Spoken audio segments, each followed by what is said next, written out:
have to walk develop about yourself, half though. times. I'm sorry. I was just saying that you So, continue your own development, through yes. your circles and through Yep.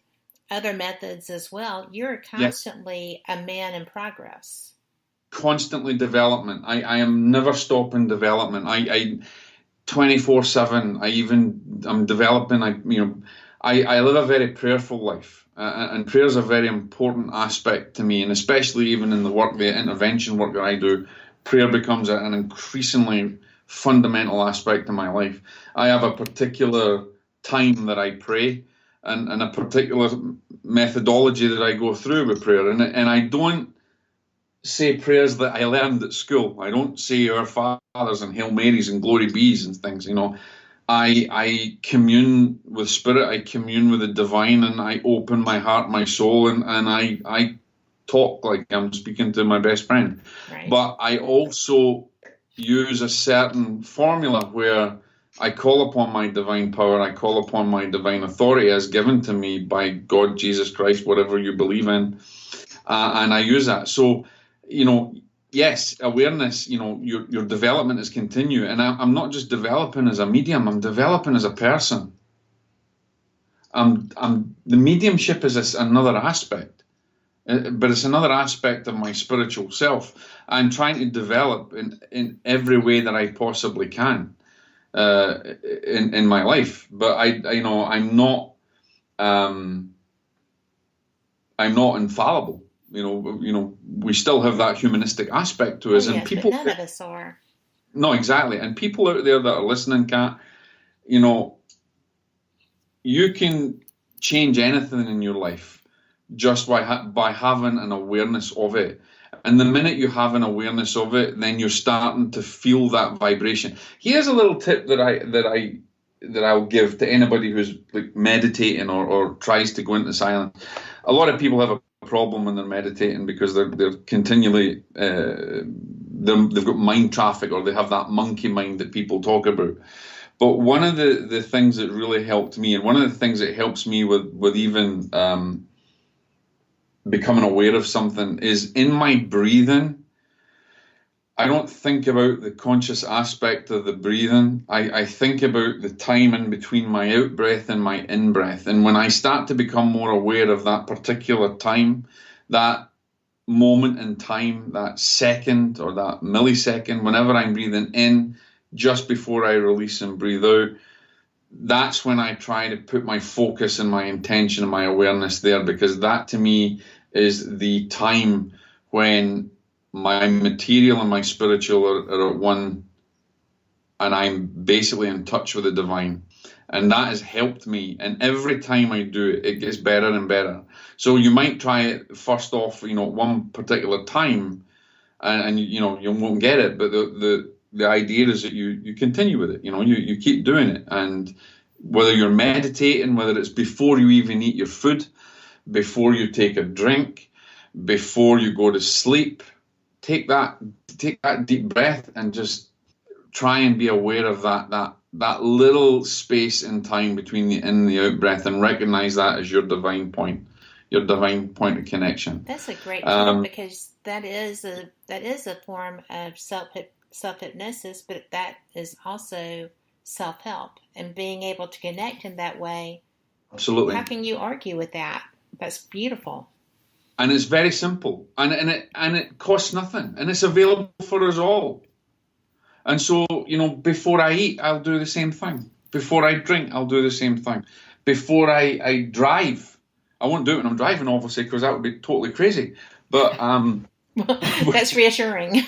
But it's that time and that focal point, and of course, if before I pray, if somebody's got a problem or a paranormal problem as they think it is, and I will say, people that have paranormal problems, 99% of them can actually be explained away. It's that 1% that can't, and that 1%, if anybody suffers 1%, that's too much. Yes. I just don't like anybody suffering. My wife says sometimes I get too attached. So, because I even see people in wheelchairs and things, and I get emotional with it. But I just don't like to see people suffering, and so if I can alleviate it in any way, then that's what I want to do. And so the book that I wrote is a gift from Spirit. It's really not my book. It's, I was the vehicle for it, and that's about it.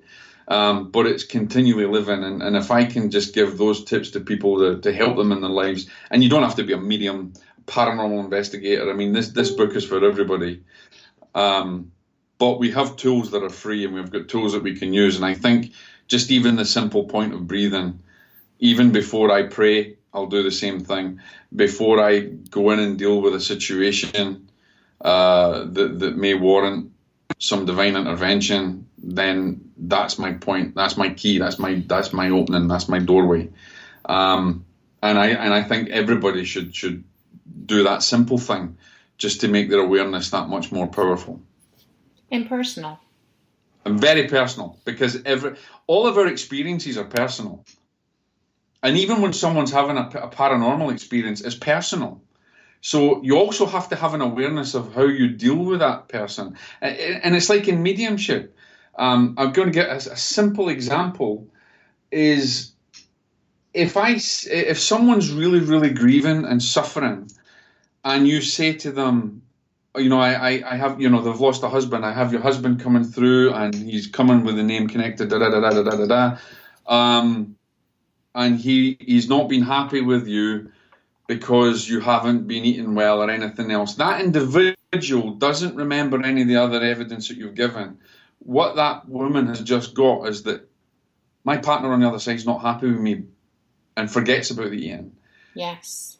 So your choice of word, even when you pray, you can say words that are glebe. They're glibly spoken, which means that they don't have a divine essence. And people will say pray with your heart, your mind, and your soul. But if you don't know how to do that, your prayer won't reach the vibration that it's supposed to reach. It's just words. So your vibration has got to be in tune. Everything about you has got to be that for it to work. And so but if you're approaching it properly, then your vibration is going to be raised. Absolutely. Correct? Absolutely. Yeah. If you approach it properly and you approach it with the right intention, and you continue to work on yourself, then but as well as I do, how many people don't have that, and how even no matter how spiritual they are or how religious they are, even religious people that pray sometimes don't know how to pray, and I'm not an expert in it, but I continually developing it and continually working on it and trying to be better than I was yesterday. Well, that's all that we can do, though, Jock, right? Yeah. I mean, we continually try to self-improve to create a better communication with our Creator so that we can have a better understanding of what He created us for. And I think in dealing with people who are suffering is you learn through your own development how to have a wonderful empathy, a compassionate, understanding empathy with someone who may be suffering or subjugated by a negative experience. And you get to understand that from a different level. And you can look at it more of an observer rather than a participant, and allow to guide that person perhaps back on the right path. It's not, teaching them or saying this is the only way it should be done and that should be done. It's another way. It's helping someone to alleviate their suffering in any way you possibly can. And the more that you work on yourself, the greater empathy you have and the greater discernment you have. And then you can pass that on to others, and you can help others in the right way. Well, that's what you do. Well, I try. Well, and, I try to do that as well. I know that almost to a person, with very few exceptions, people that investigate such as I do, going into a home, trying to not just help the people in the home, but to help the spirits that may be there as well. Absolutely. I don't go in trying to banish someone. I don't try. Yeah, that's not my place. I have not been to the afterlife, so I don't know what it's like for them. I've That's very interesting, Kat, because if you go back and you look at perhaps 30 Years Among the Dead with Carl Wickland, you very quickly discern within that text that there are spirits that are suffering over there because there are. they themselves are subjugated by malevolent forces.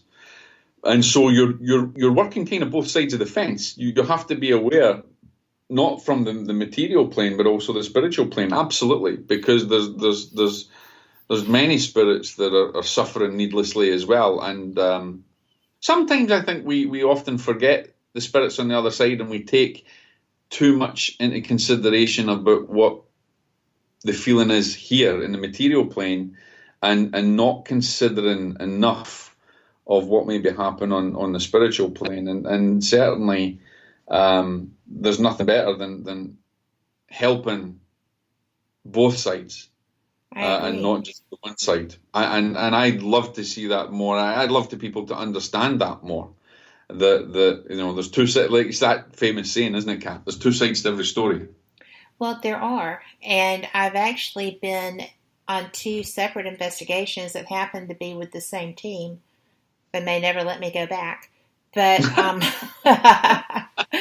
where in both instances I was positive that there were spirits who wanted to leave, not necessarily to cross over, but they were being intimidated by kind of like a bully spirit who, for whatever reason, didn't want to leave, but he didn't want anyone else to leave either. And I just explained that, there was no one there who had dominion over them other than their creator. And he had dominion over the bully too. So if they wanted to do something different, it was up to them, and they were able to if that's what they wanted to do. And you've said something there that is absolutely imperative that people understand.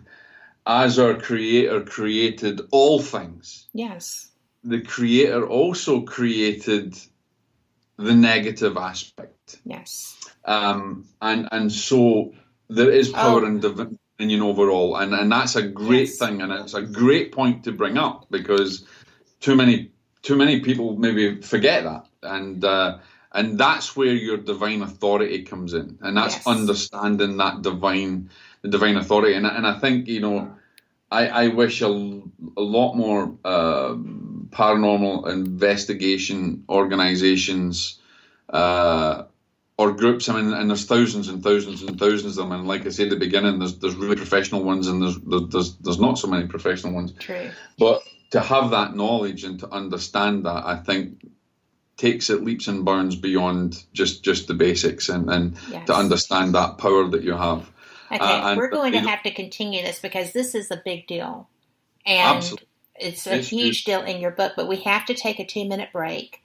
And we will be right back. Awesome. Thank you.